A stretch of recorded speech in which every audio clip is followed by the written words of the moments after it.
Sénateur Wu, la CBC nous apprend, et tout comme les journalistes indépendants du Maple, que il faut faire preuve de diligence raisonnable en ce qui a trait aux entreprises qui fournissent du matériel envoyé aux États-Unis, du matériel de guerre, et ensuite envoyé en Israël, utilisé pour ces atrocités commises à Gaza. Il y a General Dynamics qui a un contrat avec le ministère de la Défense qui utilise des propelleurs dans les howitzers. On sait que ces engins sont vendus à Israël et à d'autres pays. Cette information a été communiquée au ministre des Relations intergouvernementales, je crois, le ministre Leblanc, et Affaires mondiales Canada est au courant aussi. Pouvez-vous nous dire, sénateur, si le gouvernement est au courant, si General Dynamics a fourni ces outils aux États-Unis en 2024 ou en 2025, et où en 2025? Sénateur Moreau en réponse.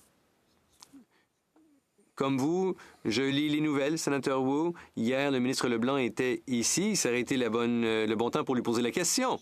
Mais bon, j'ai vérifié auprès du ministère et la réponse est la même que celle que j'ai donnée de façon précédente lorsque vous avez déjà posé la question. Le Canada n'a pas approuvé quelque nouveau permis que ce soit qu'Israël pourrait utiliser dans le conflit actuel à Gaza depuis le 8 janvier 2024. Il n'y a pas de nouveau permis qui puisse permettre un tel échange.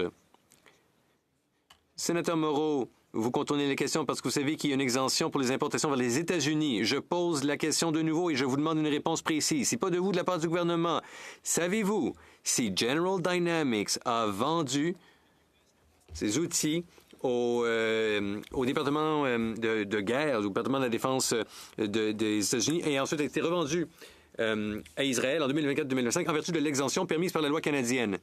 La réponse est la même.